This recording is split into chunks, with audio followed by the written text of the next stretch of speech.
Bienvenidos a un nuevo programa de Crisis y Conflictos del siglo XX. Hoy con una aclaración preliminar que el programa lo hacemos con Raúl Canicova y Horacio Pañi, pero hoy Horacio Cañi está ausente con aviso. Lo va a estar por un tiempo porque tuvo un problema de ligamento de rodillas que le obliga a guardar reposo. Entonces nos pidió especialmente que lo reemplazáramos para no dilatar estos programas, porque estos programas se graban con anticipación y entonces al pasarlo queda un desfasaje. Para no hacer un hueco muy grande en los programas, lo vamos a hacer este y el siguiente con Raúl. Correcto, pero, sí, por supuesto, pero claro, en realidad el hueco no es en el programa, sino el hueco que deja él, porque siempre aporta cosas muy interesantes. Y él es nuestro querido amigo, es un amigo. Yo diría que es uno de los que más amigo sabe y estudioso. En materia de investigación. Un amigo y un estudioso importante, por supuesto, y siempre sus opiniones son atendibles y atinadas, ¿no? Por eso lo lamentamos su ausencia, por supuesto, ¿no? Pero en este caso él nos pidió que lo reemplacemos. Sí, por supuesto. Que nos tomamos el atrevimiento de hacerlo sin la presencia de él. Sí. El tema de hoy y el del próximo programa va a ser lo que yo llamo la cuestión alemana. ¿Cómo se trató a Alemania en la posguerra? Nosotros ya hemos visto las circunstancias que rodearon la inmediata posguerra, con el Plan Morgenthau y con la división de Alemania. Ahora el Plan Morgenthau y su sucursal, el Plan Kaufmann, que es una hijuela del Plan Morgenthau, que no se llegó ni a aplicar, pero hubo una hijuela, ¿no? Y todas las que suponía la castración las circunstancias que acompañaban al Plan Morgenthau, porque las disposiciones que había dictado Adenauer, por ejemplo, Eisenhower en su momento, sobre no confraternización con la población civil y todo. Hay que arrancar eso de es Morgenthau, pero había una hijuela, el Plan Morgenthau, que es el Plan Kaufmann, que suponía la castración del pueblo alemán y la anulación de todos los estudios universitarios que se estudiaban en estudios elementales y lo convirtieron en un pueblo de labradores y agricultores. Eso es lo que se proponía. Y la castración. La hipótesis máxima era sobre la castración, esterilización, esterilización, que es una forma de castración. Lo de la educación el Plan Morgenthau preveía el no desarrollo de educación superior en Alemania y básicamente la transformación de Alemania en un estado agrícola a nivel de subsistencia, etcétera. Que conste que ese programa, en realidad, que todos dicen, se formuló, era muy exagerado, pero no se aplicó. No es cierto. Sí, se aplicó. En parte sí, como no, se no en forma pura, pero sí. 1947, que sería cuando arrancamos ahora, es decir, después que pasó lo peor de la inmediata posguerra, con las violaciones, con la ocupación, los saqueos, con la transformación del pueblo alemán, tanto prisioneros de guerra como también civiles, en mano de obra esclava. Sí, exactamente. Porque, ojo, que hasta el año 1949 no se liberaban los prisioneros de guerra alemanes porque estaban siendo utilizados como mano de obra esclava. Exacto. Y los rusos, sus prisioneros, los siguieron usando como mano de obra esclava ya entrada la década del 50. Hasta 1955, que los largaron masivamente en diciembre del 55. De allí que cuando yo llamo a esto cuestión alemana es cómo se reconstituyó Alemania en la posguerra, en qué forma los aliados reconstituyeron la presencia de Alemania, porque en realidad no lo hicieron ni por benevolencia, ni mucho menos por filantropía, sino por necesidad de su propia incapacidad para poder controlar los destinos de Europa en forma directa, sobre todo en Europa Central, cuando estalló la rivalidad entre las dos superpotencias que se repartieron el mundo en Yalta, ¿no? Estados Unidos y la Unión Soviética, que el problema, digo siempre yo, no fue Yalta, fue Potsdam, porque Yalta fue el diseño. Y Potsdam era la instrumentación. Cuando vino el momento de la implementación, ahí se armó. Son dos actos, es como una ópera en dos actos. El primer acto es Yalta, el segundo es Potsdam, por supuesto. Pero lo que hay que decir es esto: en realidad, ninguno de los dos planes contemplaba algún respiro para Alemania, o las Alemanias que quedaron, ya que podemos hablar de 4 Alemanias, una la ocupada por los soviéticos y la otra dividida en 3, aunque funcionalmente era una, pero que era la zona británica, la zona francesa y la zona americana. Y eso siguió existiendo, yo lo dijimos fuera del foco, pero ahora lo digo directamente. Quien visitaba Alemania hasta el año 90 veía que en determinados, por ejemplo, en Múnich estaba en la Rathaus, o sea, en la municipalidad, estaba la bandera alemana, por supuesto, y la bandera norteamericana. Si uno iba a Baden-Baden, ¿no es cierto?, o a Freiburg, estaba la bandera alemana y la bandera francesa. Y si uno iba a Hamburgo, estaba la bandera alemana y la bandera británica, porque había subzonas. Por supuesto, esas subzonas administrativamente funcionaban, porque en realidad los aliados occidentales en ese sentido sí autorizaron, por eso salió de ahí nació la República Federal, ¿no es cierto? Que después vamos a leer algunos artículos de la Constitución de la República Federal. Hubo 2 instancias. Primero, ya formalizada entre el 46 y 47, lo que llamaban la bizona anglo-norteamericana, a la cual después se sumó Francia, que en realidad ocupaba una porción menor, la parte de Baden-Württemberg, la parte del sudoeste, y se creó la llamada trizona. Pero, recapitulando lo que ya hemos tocado, las desinteligencias del Comando de Ocupación Aliada que seguía rigiendo a Alemania. Yo no sé si el Comando de Ocupación Aliada, el nombre exacto era, creo que, Consejo Militar de Ocupación de Alemania, ¿no? El símbolo en chiquitito era Berlín, viste que Berlín estaba totalmente dentro del territorio soviético, sin embargo estaba partida en 4 la ciudad. Claro. Y eso también se veía en las ciudades. Claro, aparte de la división de zonas, estaba la división específica de Berlín, como también fue Viena. Viena también fue dividida entre 4. Por supuesto, más allá de que no hubo una ocupación como en Alemania, en 4 zonas. Pero el tema es importante, ¿por qué? Porque para dar una radiografía del mapa alemán de posguerra, lo que se toma en cuenta es la superficie de Alemania con las fronteras al 31 de diciembre de 1937.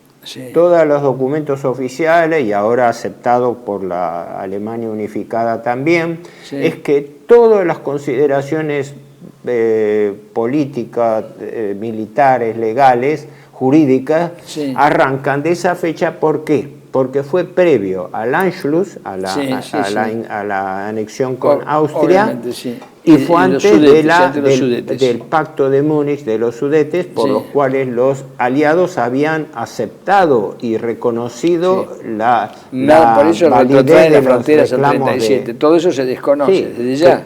Que fue declarado un absurdo, fue declarado el Pacto de Múnich, firmado por las 4 potencias, fue declarado nulo ex nunc. Claro, como si no hubiera existido. Como si nunca hubiera existido, cuando tendría que haber sido ex tunc. Exactamente. El problema, creo yo, que habría que decirlo y hay que repetirlo muchas veces porque esta noción no circula, es que en realidad lo que después se llamó República Federal de Alemania y Alemania Democrática o Alemania DDR, Alemania Oriental, en realidad son 2 estados, pero no son ni 2 naciones ni 2 países. Son 2 zonas de ocupación que tienen un estado, porque el estado jurídico y administrativo es para el funcionamiento de las cosas. Es como si uno tuviera un vehículo y lo usa para una cosa u otra. Es funcional. Son estados funcionales, no soberanos. Después lo podemos profundizar, pero claro, ahí vamos a tener que tocar la controversia de cuál es el verdadero estatuto de Alemania hoy unificada. Que es una potencia económica, pero un satélite político. Exactamente. Pero no nos adelantemos. Para dar una imagen gráfica, la superficie reconocida a Alemania es la después de la guerra, 37. Cuando termina la guerra, se reconoce a Alemania con las fronteras del 37, restándole las provincias orientales que fueron directamente usurpadas por Polonia y la Unión Soviética. Sí, exactamente. Una contradicción con los principios aliados que venían desde la Carta del Atlántico hasta la Carta de Naciones Unidas, sí, porque prohibían expresamente las guerras de agresión y la conquista de territorios que no fuesen propios. Sin embargo, se hizo excepción y a Alemania, sí, le fueron quitados territorios. Que está en la Carta del Atlántico, de algún modo está insinuado cuando dice que todos los países, sí, del mundo serán soberanos, aún los más pequeños, y sí, hemos visto que la realidad no fue así, o sea, en el concepto sí, en la realidad no, y además dice, salvo aquella ideología que el mundo ha rechazado, que es el fascismo y sus subsidiarios o cualquier cosa que se le parezca. Sí, sí. Con lo cual permite que yo diga, este señor es fascista, este señor no lo es, sí, este señor no me gusta y por lo tanto es tal cosa. Bueno, deja el arbitrio en manos, claro, de un papel, de un documento claro, ad hoc, funcional de ese momento, sí, sí, y lo aplica sobre una realidad que ni siquiera todavía existe, sí, sí, sobre una realidad futura. Ese disparate, que es un disparate jurídico y político, conduce, bueno, sí, evidentemente conduce a tempestades. Esas cosas, esas lluvias después traen inundaciones. Sí, es imposible que eso funcione de esa manera. Bajo un esquema de sometimiento que aún se mantiene hoy. Si vos me decís, bueno, lo que pasa es que este es un documento muy disimulado, la Carta del Atlántico, de futuro sometimiento y esclavitud de los países que no acepten esto, sí, ahí empezamos a ponernos de acuerdo. Sí, pero sí, eso no es protección de nadie, sino sometimiento. Sí, sí, por eso no hay soberanía. Yo insisto, las dos Alemanias, desde su nacimiento, desde el 45 hasta la fecha, habría que revisar el estatuto, sí, no tienen soberanía. Sí. No hay una unión económica y administrativa. Habría que rescatar el concepto que le fue, sí, impuesto a China durante el siglo XIX y que ahora, sí, la China moderna, superpotencia, se lo está, sí, refregando por, sí, las narices a los, sí, países occidentales, sí, sí, el concepto de tratados desiguales. Sí, sí, sí, sí. Tratados donde una de las partes está imposibilitada a ejercer su soberanía. Exactamente. Pero para imagen de los espectadores, aunque no gráfica, la superficie que se le reconoció a Alemania era de unos 360.000 kilómetros cuadrados. Tengamos presente que la Argentina es 2.800.000, sí, su territorio continental, sin, sí, hablar de las, sí, zonas oceánicas. Sí, así que 360, Alemania estamos en una, serían 5 o 6 veces es la superficie de Alemania menor que la Argentina. Sí, sí, sí. Pero la Alemania Occidental, las 3 zonas que después constituyen la República, sí, Federal Alemana, ocupa 250.000 kilómetros cuadrados. Y la Alemania Oriental o República Democrática, 110.000. Sí, un 5% del territorio argentino, del territorio continental, sin contar la Antártida y sin contar el mar. Pero a su vez, claro, porque en la República Federal Alemana quedaron en la década del 60, tengo datos, sí, 61 había 60 millones de habitantes y en la Alemania Oriental 18, sí, ¿no? Sí. Pero Alemania perdió 114.000 kilómetros cuadrados que, sí, le fueron quitados de las, sí, llamadas provincias o territorios orientales, claro, que para más tenían una... Prusia Oriental y Pomerania. Bueno, Prusia Oriental es Kaliningrad, claro, ahí estaba Königsberg, la ciudad de Kant, que hoy se llama Kaliningrad, se llama desde entonces, sí, sí, sí, sigue, sí, siendo, y es parte de Rusia hoy, sí, sí, después, sí, de la Unión Soviética. Se anexó, sí, ese territorio, sí, sí, sí, y quedó... Desapareció Königsberg y quedó Kaliningrad, ¿no? Sí. Esa era la realidad, dividiendo, ¿no? Prusia Oriental. Por supuesto. Alemania, lógicamente, perdió los territorios anteriores. Más Silesia, las ciudades, Breslau se llama Wrocław, es decir, todo lo que fue perdido Silesia, sí, la perdió a expensas, sí, de Polonia. Sí, sí, sí. Katowice, que se llama Katowice hoy, y así sucesivamente todas las, sí, ciudades, sí, que han tomado... Sí. Ahora, nombres eslavos. Esto es importante porque... Que eran parte de Silesia, ¿no? Porque... por el Pacto de Yalta y en principio traicionando a Polonia, que era su aliado, sí, Polonia fue el país más traicionado por sus propios aliados de toda la guerra, ¿verdad?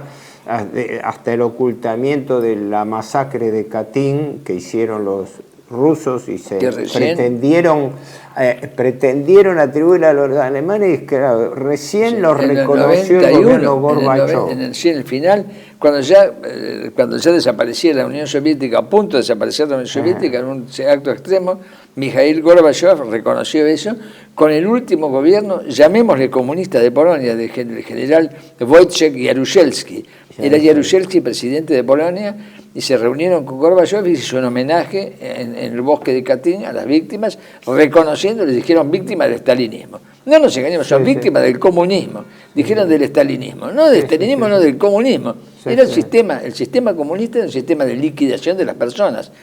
O se adaptan o se los mata. Eso fue el sistema. Así actuaron, así mataron cientos de millones de personas, ¿no? Ahora, esta pérdida de territorio implicó, desde el punto de vista económico, una pérdida demoledora económica para Alemania, porque perdió todas las minas de alta silencia, alta y baja silencia, porque en la Primera Guerra Mundial había perdido la alta silencia. El oriente industrial lo perdió, le quedó el occidente controlado por Francia, el del Sarre, pero el otro lo perdió. Es claro. En el Sarre, como había pasado en la Primera Guerra Mundial, quedó sometido a jurisdicción y explotación francesa, pero sujeta a un plebiscito que se hizo en el año 1957 y que, como había pasado en el año 1935, le dio una abrumadora mayoría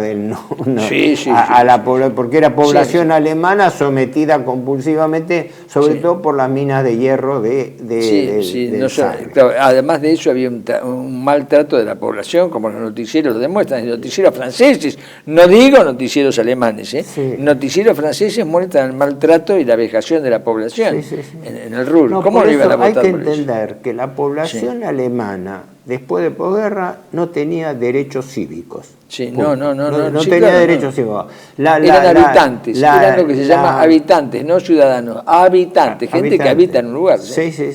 Y que la pérdida de esta superficie implicó algo tanto más grave, que era la pérdida de los recursos que había ahí. Por supuesto. Alemania inundada de refugiados. La oleada de avance comunista implicó el desplazamiento, según los datos más o menos oficiales, entre 12 y 16 millones de personas de habla alemana.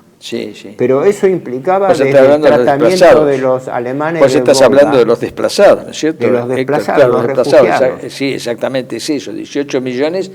Y hay un pico más, pero ya no son alemanes que escapaban igual del comunismo. Es un pico de 3 o 4 millones, impreciso, porque no hay estadísticas casi, es abulto. La República Federal Alemana, y ahora Alemania sí tiene estadística, por eso ahora hablan de los no alemanes también. ¿De los no alemanes también? No, de alemanes, por eso ellos hablan. Refugiados de habla alemana, que según los datos van desde 12 a 14. Exacto. Pero la migración pasó los 16 millones de 18, igual 18 casi, ahí andaba, cerca de los 18. Según lo que yo he visto, ¿no? Fue la migración más grande de la historia moderna que se produzca, porque esa gente perdió todo. Se ven los documentales de la época, la gente con carretillas precarias, con bueyes, con una carreta llevándose lo que podían, una usurpación. Pero además los alemanes perdieron lo que se llama sus derechos cívicos frente a los aliados, porque la rendición incondicional implicaba justamente esa, la de que la población podía ser mandada. Cuando se enfatiza tanto la política de violación masiva que hubo de mujeres alemanas por parte de los rusos, se estima que hubo cerca de 2 millones de denuncias de violaciones. Después, más tarde, ahora ya con el gobierno Putin, se mandó la ironía de que se soslayaban las violaciones que se estaban ahora desclasificando del ejército norteamericano. Del ejército norteamericano, francés y británico, ojo, digamos las cosas, en proporción. En escala de violaciones, los rusos número uno en forma masiva, porque número 2 era también un proceso de limpieza étnica. porque la gente confunde, cree que la limpieza étnica no es solamente la muerte de la población original, sino la violación de las mujeres para que cambie la composición étnica de la población y se produjese una población mixta, es decir, mezclada. Exacto, nosotros hemos citado acá, exacto, lo que vos decís es exacto, nosotros hemos citado acá el famoso poema, llamémosle así, de Ilya Ehrenburg, donde dice: matad a la bestia fascista, matad a sus mujeres y matad a sus niños, matad a los ancianos para que no haya memoria, a sus niños para que no haya futuro y a las mujeres para que no puedan reproducirse. Esto lo dice Ilya Ehrenburg y le costó una clínica psiquiátrica. Stalin dijo: no, eso no, va a provocar odio entre los alemanes. Pero los mensajes que Ilya Ehrenburg, que era una especie de vocero de prensa oficial, mandaba todos los mediodías al frente de batalla ruso, yo lo rescaté de publicaciones italianas, eran terroríficos, eran del carácter soldado ruso que estás en el frente, dice, estás en Alemania. La hora de la venganza ha sonado. Cuando veas a un Fritz o a un Franz caminando, mátalo. Sí, exactamente. Cuando veas a una mujer alemana, tómala, es tuya. Así. Eso dicho a la soldadesca que estaba allí. Por eso decía: matar a los niños y a los ancianos para que no haya memoria, a los ancianos. Y a los niños para que no haya futuro. Fue tan terrible que parece que Stalin tomó medidas contra él, lo sacaron de circulación a Ehrenburg después de haber dicho todas esas cosas, ¿no? Después por lo que dijo, pero los hechos no se frenaron. No, los hechos no se frenaron, eso es verdad, trataron de suavizarlos, pero no se frenaron. Las tropas de élite soviéticas sí tuvieron un cierto resquemor, porque era tan brutal,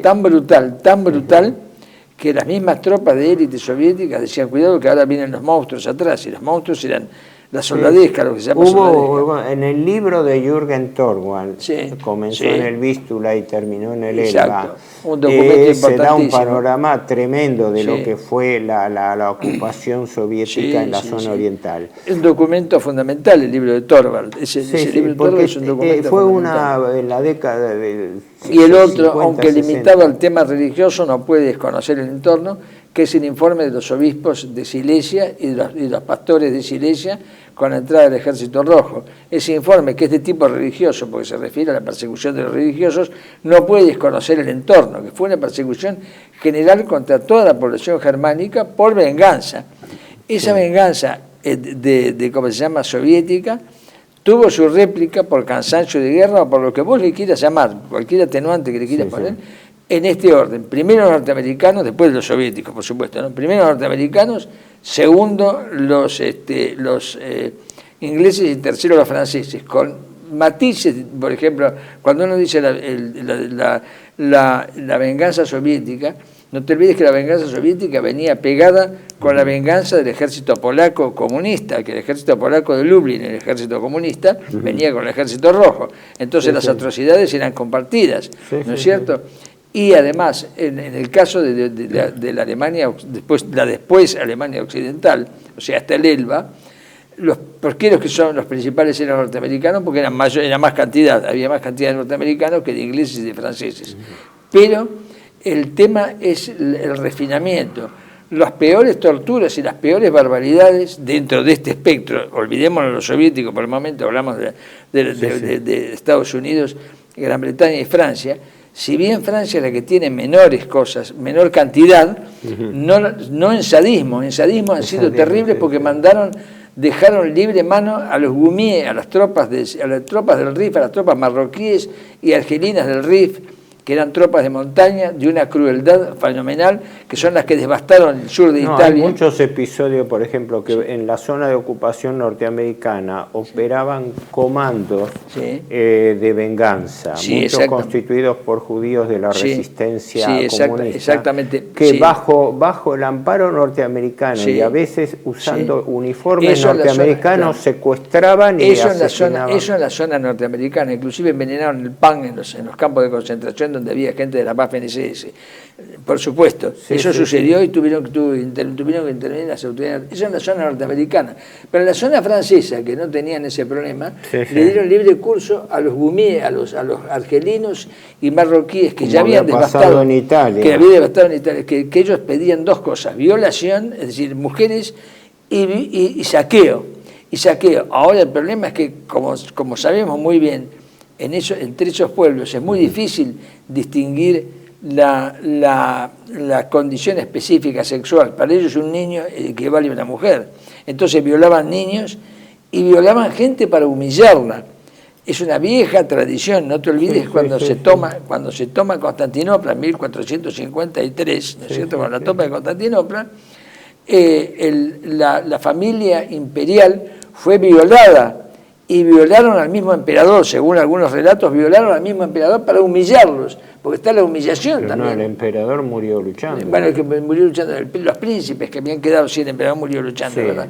La familia imperial la violaron. Eso tiene una larga historia. Los turcos, el Imperio Otomano se caracterizaba justamente por esa práctica. Venía de los hunos también. No, de la Siria, sobre todo de la Siria, porque los hunos devastaban. Los hunos mataban directamente, pero los asirios aplicaban torturas refinadas. Vamos a otro tema, pero los hunos practicaban lo que ahora se llama limpieza étnica, porque ellos venían para reemplazar la población. Por supuesto, pero mataban, o sea, lo estamos diciendo claramente, mataban.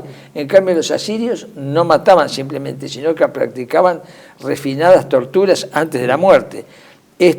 Eso de Asiria pasa a Turquía, Turquía lo heredó de Asiria, eso viene, todo Medio Oriente tiene esa impregnación, por eso son tan crueles. Primer bloque.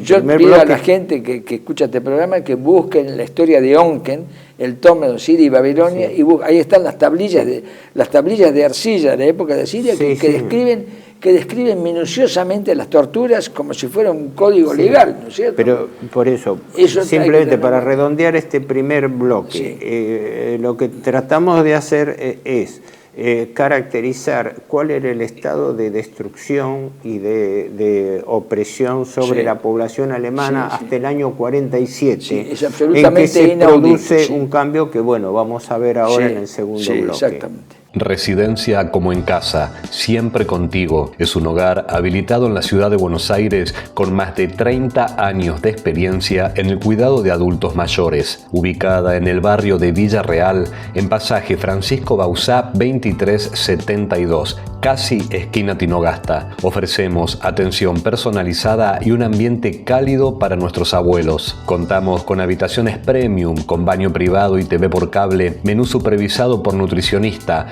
cocina de primera calidad, jardín terraza para el esparcimiento y conectividad para videollamadas y llamadas telefónicas. Además, ofrecemos servicios opcionales como peluquería personalizada y confección de ropa a medida. Comunicate al 11 50 35 15 25. Como en casa, el bienestar y la comodidad de nuestros adultos mayores es nuestra prioridad. Los esperamos. Bienvenidos a CEPA, Centro de Estudios del Pensamiento Americano. Nuevo sitio web de cursos de formación en política, filosofía, historia, literatura, geopolítica, religión, psicología y más. Cursos de formación que reflejan el verdadero pensamiento americano. Lo invitamos a elegir el curso de su agrado ingresando en www.cepa.la.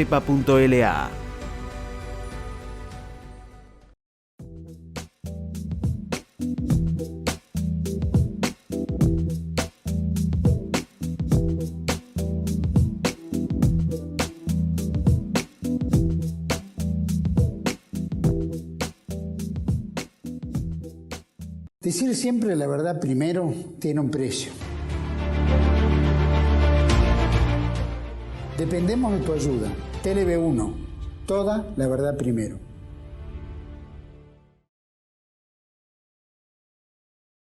Bueno, continuamos con este programa que es el número 77, que estamos tratando el tema de lo que fue la conformación de la Alemania Occidental, lo que luego iba a ser la República Federal Alemana.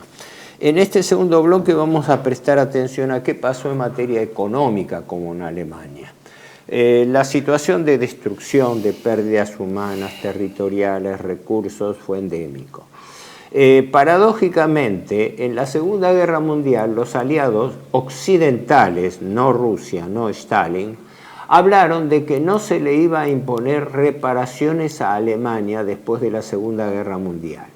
Claro, visto fríamente, eso parecía una burla, cuando el país se había rendido incondicionalmente, cuando el país era motivo de un saqueo indiscriminado, sobre todo de la parte soviética, cuando los aliados disponían directamente de saqueo, por ejemplo, el oro de Alemania fue robado directamente y llevado, se supone, por los norteamericanos a Fort Knox.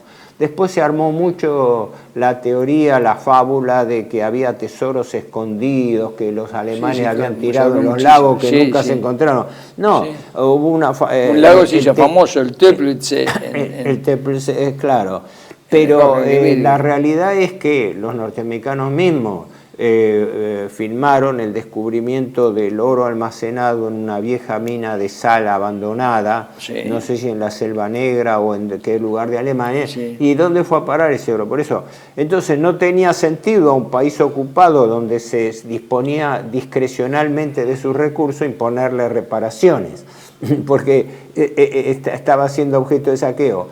Stalin habló de una reparación de 20.000, lo que sería... Casi todo, disculpame la interrupción, casi todo eso estaba concentrado en una zona, que ahí está Salzburgo, en Austria, entre Austria y Alemania, que se llama Salzkammergut, que si vos te lo traducís quiere decir cámaras o cuevas de la buena sal. Salzkammergut, que es una región. Ahí están todas las cuevas de sal. En una de esas cuevas son conocidas las fotografías norteamericanas que lo hallaron. Pero el tema era así.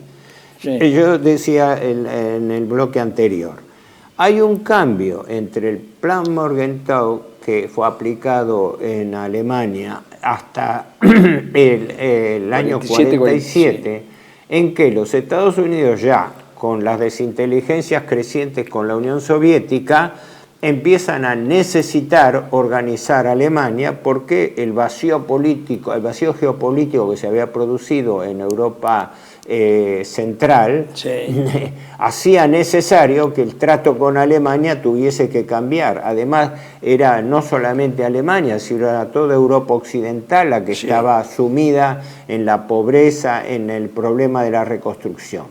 De ahí viene el Plan Marshall, que tiene un punto a favor y un punto en contra. En realidad el Plan Marshall no fue tampoco ningún plan de beneficencia, fue un plan de reconstrucción europea, porque los préstamos del Plan Marshall, que eran préstamos, contenían en algunos casos donaciones, pero fundamentalmente eran préstamos, eran con la condición de que los insumos, los materiales se comprasen a los Estados Unidos.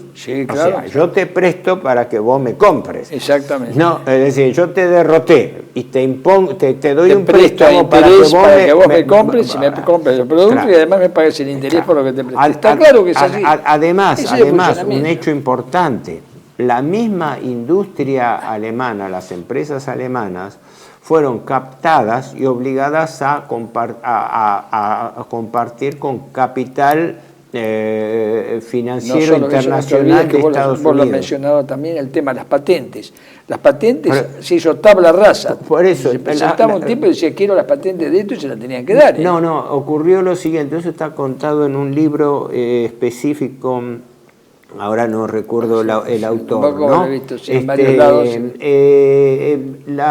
El archivo alemán de patentes había sido ocultado en una cueva también en la zona de Selva Negra, y contenía el corazón del archivo, que imagínate, eran centenares de miles de cosas. Exacto. 500.000 de las patentes correspondían a productos químicos y farmacéuticos desarrollados en Alemania, que fueron saqueados por los norteamericanos, que después les impusieron a los alemanes el acuerdo de patentes, era patentes y no sé otro nombre, del año 1948.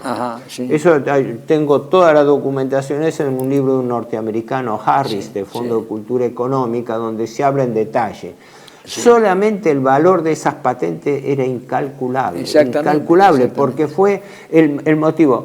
Eso es importante tenerlo presente en la Argentina, porque cuando fue el gobierno Menem, vino la presión para que se reconociera cuota por patentes farmacéuticas que fue impuesto por los Estados Unidos a la Argentina. Exacto. Y yo reflexionaba, digo, paradójicamente los Estados Unidos se pusieron muy firmes en exigir que la Argentina le pagase patentes que ellos habían a patentes que ellos habían robado en Alemania. Exacto, es una cosa muy curiosa.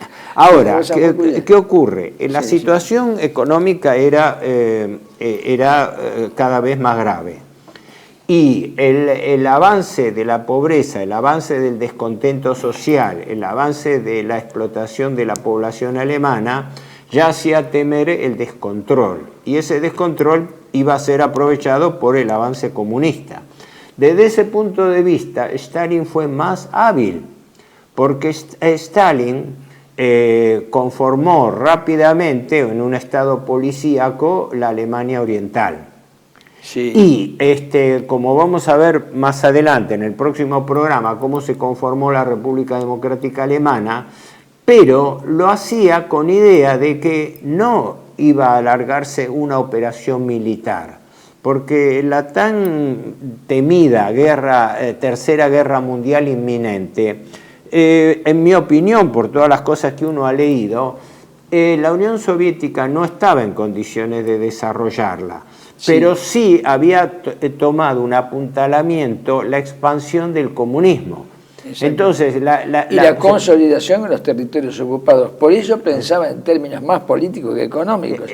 Por eso le interesaba más el territorio físico que la imposición de leyes económicas. Mucho más importante. Es más realismo político, es más real político en el sentido territorial. En ese sentido, Stalin sabía mejor lo que quería, porque había obtenido de los aliados el reconocimiento de la línea Curzon, de antes de la Primera Guerra Mundial.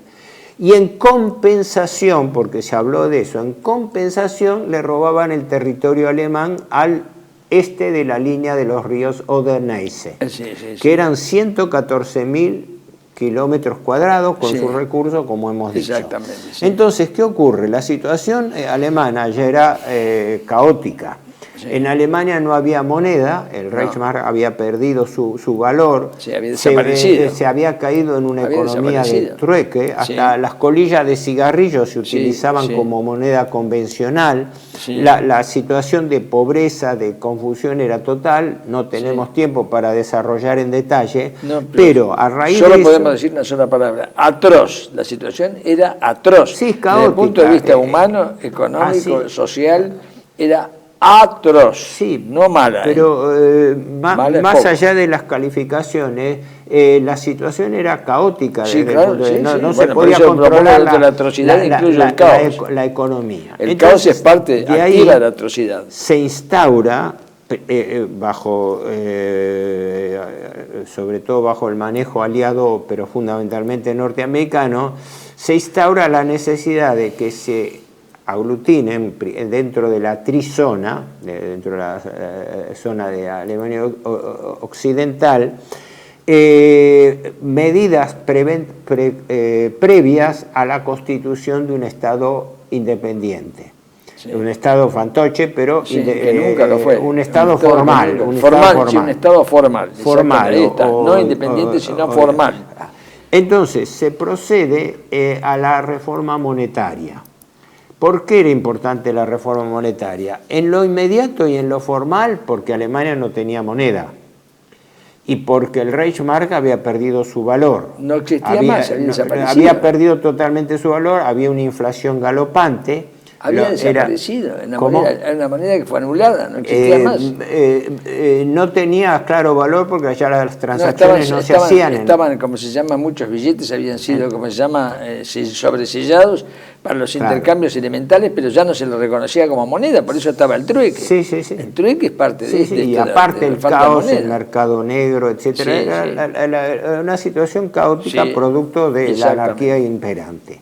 Entonces, como primera medida, ahí toma intervención un grupo de economistas calificados que no tenían extracción nazi, y ya se había desarrollado este movimiento en la década del 30, que fueron los economistas de la Escuela de Friburgo, de la Universidad de Friburgo, en el Baden-Württemberg. cuyo titular era un profesor. Yo tengo un libro de él, de Manual de Economía, Walter Eucken, pero había una serie de economistas que dieron lugar a la llamada economía social de mercado, que después populariza Erhard y se difunde como un neoliberalismo, cuando en realidad no era propiamente una base liberal formal, porque la escuela de Friburgo era justamente una escuela que tenía influencia social cristiana alemana.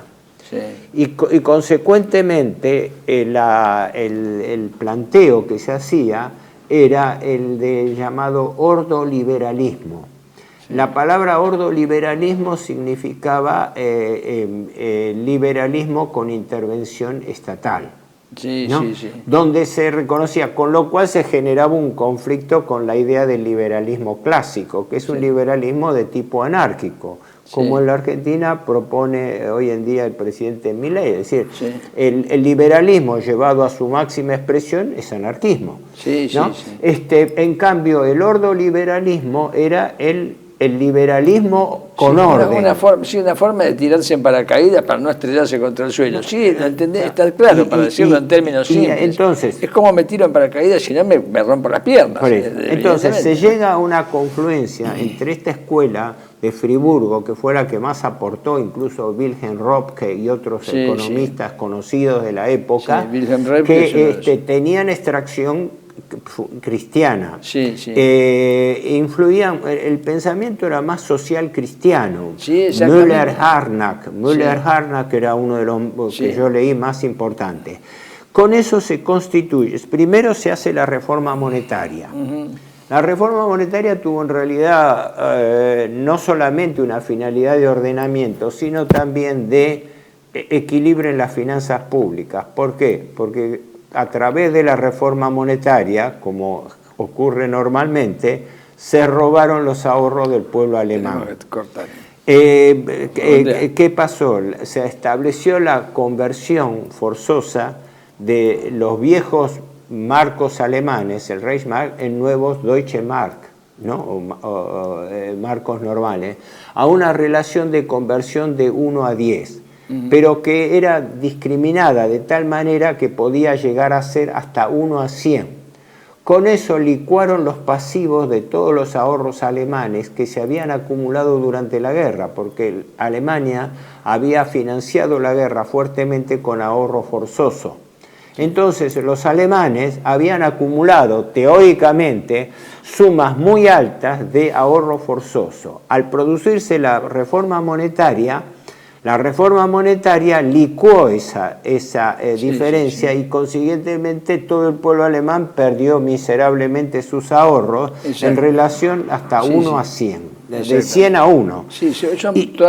Son distintos rostros de la venganza. La realidad ahora, es esa. Eso sirvió para hacer borrón y cuenta nueva, y gracias a la laboriosidad y la inteligencia alemana, los alemanes, pese a haberles sido saqueados económica y financieramente el país, encararon lo que se llamó el milagro alemán, que en realidad hay que aclarar que fue el segundo milagro alemán. Pero lo hablamos en el próximo bloque porque tenemos que cortar. El primero había sido el de la década del 30. Eso creó la base para constituir la República Federal Alemana. Ahora sí, vamos a un corte. Residencia como en casa, siempre contigo, es un hogar habilitado en la ciudad de Buenos Aires con más de 30 años de experiencia en el cuidado de adultos mayores, ubicada en el barrio de Villa Real, en pasaje Francisco Bauzá 2372, casi esquina Tinogasta. Ofrecemos atención personalizada y un ambiente cálido para nuestros abuelos. Contamos con habitaciones premium, con baño privado y TV por cable, menú supervisado por nutricionista, cocina de primera calidad, jardín terraza para el esparcimiento y conectividad para videollamadas y llamadas telefónicas. Además, ofrecemos servicios opcionales como peluquería personalizada y confección de ropa a medida. Comunicate al 11 50 35 15 25. En Como en Casa, el bienestar y la comodidad de nuestros adultos mayores es nuestra prioridad. Los esperamos. Bienvenidos a CEPA, Centro de Estudios del Pensamiento Americano. Nuevo sitio web de cursos de formación en política, filosofía, historia, literatura, geopolítica, religión, psicología y más. Cursos de formación que reflejan el verdadero pensamiento americano. Lo invitamos a elegir el curso de su agrado ingresando en www.cepa.la.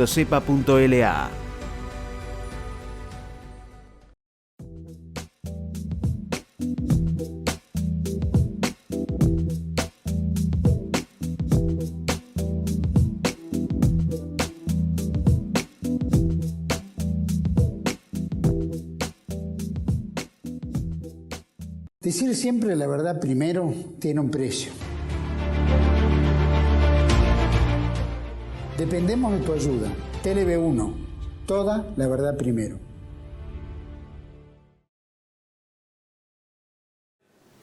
Bueno, continuamos con el tema de Alemania Occidental en este tercero y último bloque. Hemos hablado, aunque por desgracia muy apretadamente, de la caótica situación económica y cómo los aliados occidentales, fundamentalmente Estados Unidos, dirigieron la economía alemana hacia un ordenamiento. El artífice de ese ordenamiento desde el punto de vista económico fue el profesor Ludwig Erhard, pero el artífice político había sido el canciller Adenauer. Adenauer era un hombre en realidad puesto por los norteamericanos allí. Es sabido que cuando él había sido alcalde de Colonia desde el año 1917 hasta 1933, que es desplazado por el nazismo. Pero pierde las elecciones, ojo, pierde. ¿Cómo? Pierde en el 33. En el sufragio la pierde, ganan los nacionalsocialistas. Sí, quiero decir, desplazado no violentamente, sino... Sí, desde entonces él se recluyó. Habría mucho para hablar de Adenauer, porque en realidad Adenauer era doblemente filo norteamericano, fue elegido como tal. Se dice que cuando las tropas norteamericanas entraron en Colonia, el general, que no era Bradley, era otro, no quiero macanear, pero lo leí de un trabajo, de un artículo periodístico alemán, apenas entró en Colonia, fue directamente al domicilio de Adenauer, año 45. ¿Por qué? Porque era el hombre preparado y además él había pertenecido al Partido Católico de Centro, que había sido un partido, o el Partido Renano, un partido bastante cuestionado, porque hasta incluso en la época de entreguerra fue medio secesionista, estaba muy influenciado por la política francesa y había mantenido, digamos, una diferenciación con el resto de Alemania porque era la zona de Renania fuerte y dominada por el Partido Católico de Centro. El problema de esto, pero eso vale para todos, es que predominan los principios ideológicos o de adscripción a partidarias sobre el interés nacional. Esto siempre fue así. Adenauer intenta soldar esas cosas que a veces no se pueden soldar, las intenta soldar con mediano éxito de algún modo, y además porque, como vos muy bien decís, tenía el apoyo norteamericano. Felizmente, pues si no, no sé qué hubiera sido, ¿no?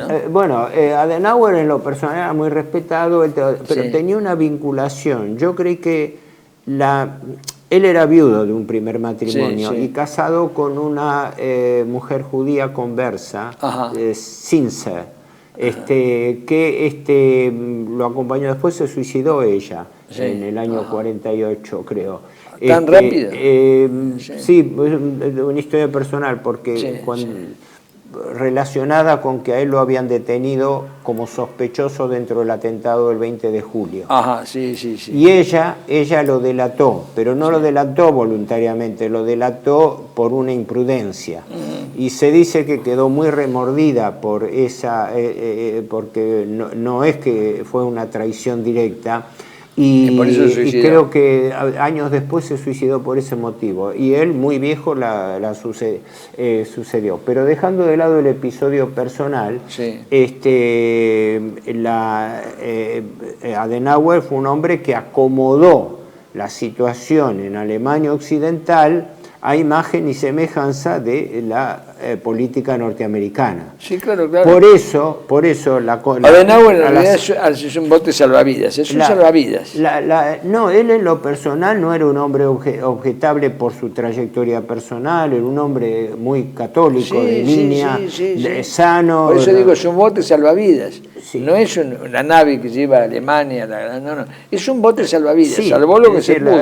Además, repitamos, los norteamericanos no hacían esto por vocación de favorecer a Alemania, sino porque necesitaban un dique de contención, porque veían que no iban a poder manejar, porque no tenían la capacidad para manejar el movimiento político y además, comunista. Lo hemos dicho en otro programa, la miseria, la tremenda miseria que estaba pasando en el pueblo alemán, podía suponer una tentación del otro lado, porque del otro lado la Unión Soviética simplemente puso sus hombres y les dijo hagan esto. Exacto, la pobreza provocada por el Plan Morgenthau era funcional a la expansión comunista, como ya había ocurrido en otras oportunidades. Por supuesto, conviene decir una cosa, los comunistas no movieron un pelo para aprovechar eso.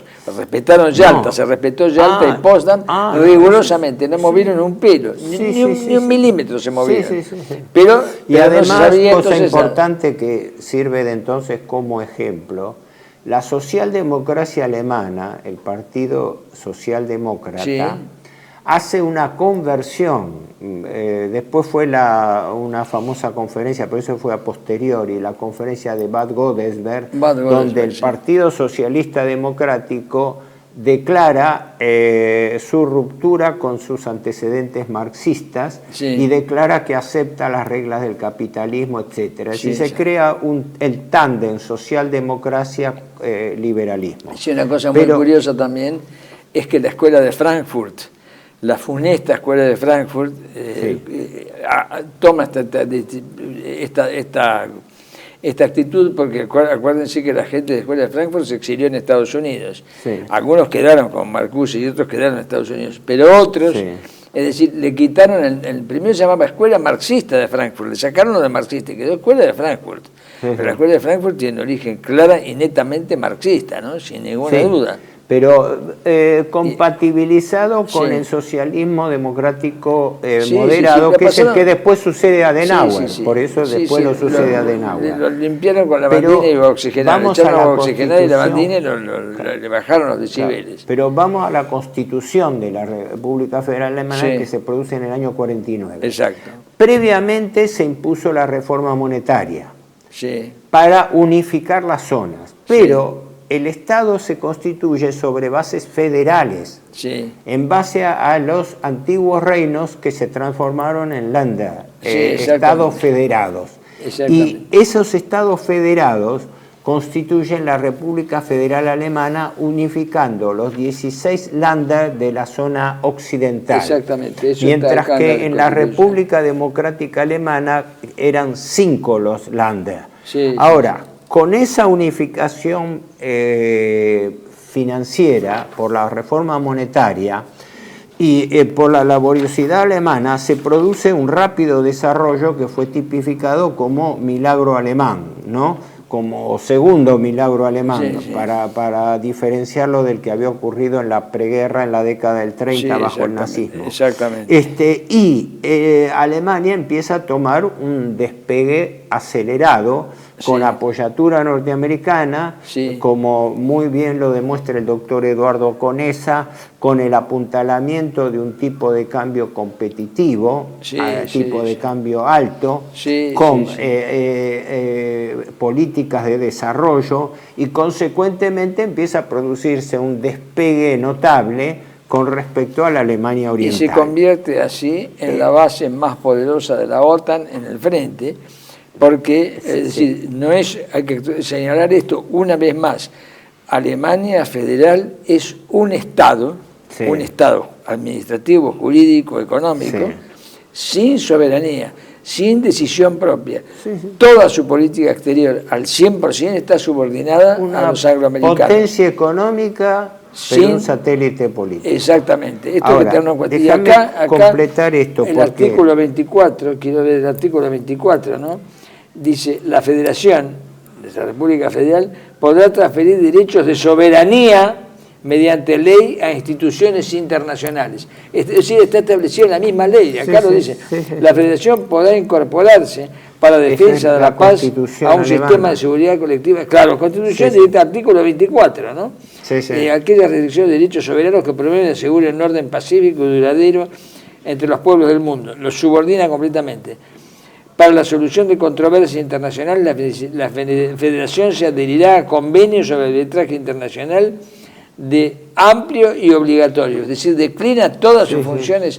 Es que no la tenía, pero claro, vamos a lo está en la ley ya, a lo previo. Se constituye un Estado federado provisorio de Alemania. Ese es el gran cambio que se produce en el año 1949. Eso se produce en mayo. Y en contramedida, en octubre, la Unión Soviética constituye en los territorios ocupados la República Democrática Alemana. Es decir, da lugar a la constitución de las dos Alemanias. Con lo cual se institucionaliza de común acuerdo de que las zonas de ocupación militar que habían sido transitorias, como ocurrió también en Corea, que habían sido zonas pensadas transitoriamente y que después se convierten en estados definitivos. Ahora, la Alemania federal, con su mayor potencia y su mayor representatividad dentro de lo que era, carga con el mayor peso financiero, sobre todo por el tema de la llamada cuestión económica de las reparaciones, que con un grado de hipocresía se decía que no existían. En realidad, claro, con un país que había sido saqueado, agregarle reparaciones parecía una burla. Un país donde se había echado mano. Pero se hizo con el argumento de no imponer a Alemania las condiciones del Tratado de Versalles, etc. Pero Alemania va a negociar el famoso Acuerdo de Londres de 1953. Que está digamos llamado, una cosa, esto es peor que el Tratado de Versalles, a los efectos de dominio del territorio es peor. Dentro de este esquema que hemos hablado y que vos mismo estás mencionando, el Acuerdo de Londres no era sobre reparaciones, sino sobre las deudas alemanas, que asumía solamente la República Federal Alemana. ¿Por qué? Porque al no haber un Estado unificado, todavía no se podía decidir ni sobre fronteras ni sobre reparaciones totales. Pero ¿qué ocurre? Sí sobre deudas. Y a la Alemania federal es obligada a reconocer las deudas del Tratado de Versalles pendientes. Por eso se le reclaman lo que eran dólares de esa época, 30.000 millones de dólares, de los cuales la mitad correspondían al impago de del Tratado de Versalles que había hecho el gobierno nacional socialista, y la otra mitad eran las deudas de posguerra, dentro de las cuales estaba el Plan Marshall, que del Plan Marshall se ha hablado mucho, pero en realidad el Plan Marshall no fue el determinante del milagro económico alemán. Incluso Alemania no fue el principal país favorecido por el Plan Marshall. Inglaterra recibió el doble de lo que recibió Alemania, Francia Vamos a decirlo también. En una sola frase. El Plan Marshall es una maniobra política más como tantas otras y económica. Y aparte, el milagro alemán, o el llamado milagro alemán, se produce por una sola razón, excluyente, una sola, la capacidad de trabajo del pueblo alemán. Nada más. Nada más que eso. Eso es todo. Ahí se termina. Desde ya. Únicamente por eso, excluyente. Ahora, el que maneja esas negociaciones... Que se adaptan, claro, a capacidad, cuando digo capacidad de trabajo, que se adaptan a todas las circunstancias. Se convierten en adaptador. El Acuerdo de Londres fue manejado por un banquero alemán, Hermann Abs, que entre paréntesis había sido funcionario alto financiero del Reichsbank y de la época de un funcionario de la administración nazi, ¿no? Pero al cual no se le pudieron imputar ningún cargo personal ni político, y él consigue fuertes exenciones, de tal manera que, dejado aparte el reconocimiento de las deudas que se le impone del Tratado de Versalles, como después se le impone a Rusia el reconocimiento de la deuda de los zares, porque en la convención, en en la lógica bancaria, no puede admitirse que quede un precedente impune de un default. Entonces Alemania por eso es obligada a reconocer a posteriori las deudas de Versalles. Sí. En cambio les conceden sí una quita del 50% sobre las reparaciones de guerra, que eran entre 14, las deudas posguerra, sí, que eran entre 14 y 15 mil millones de dólares. Sí. Por lo cual de 14 y 15 se les reducen a 7 mil millones de dólares, sí, sí, que Alemania época tenía que pagar con época un horizonte de tiempo, pero cancela anticipadamente y de tal manera se libera de esas deudas del Acuerdo sí, de Londres en el año 1983. Sí. Con eso prácticamente estabiliza la situación alemana, aunque queda después un capítulo que veremos a posteriori, que fueron las deudas por restituciones y reparaciones que vinieron después del Acuerdo de Londres, que eran fundamentalmente dirigidas a reparaciones de guerra a la comunidad judía por pérdidas de guerra que no estuvieron contempladas acá, sino que fueron motivo de acuerdos separados. Sí. En definitiva, en el año 49 se constituye la República Federal Alemana sobre bases de economía capitalista, sí, con consenso incluso de la oposición socialista, y eso da lugar a la réplica soviética de crear una república democrática.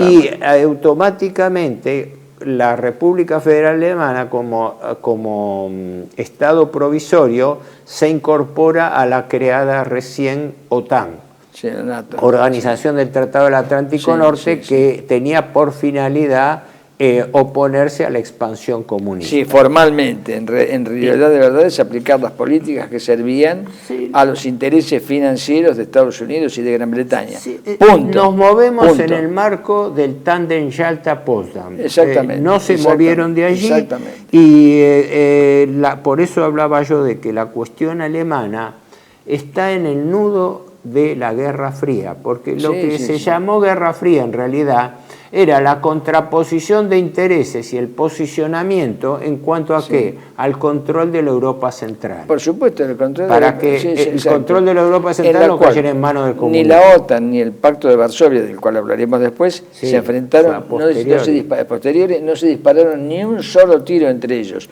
nunca. El conflicto fue como esos matones que se amenazan uno a otro pero no se pelean. Esto fue exactamente lo mismo. Entonces la pregunta es, que tendremos que hacerlo ahora, después de que hablemos de ¿para qué sirvió el Pacto de Varsovia y para qué sirvió la OTAN? ¿Para qué sirve? Eso lo vamos a ver con el tema de Alemania Oriental en el próximo programa, porque ahora no nos dan los tiempos. Así que nos vemos en el próximo programa. Muchas gracias.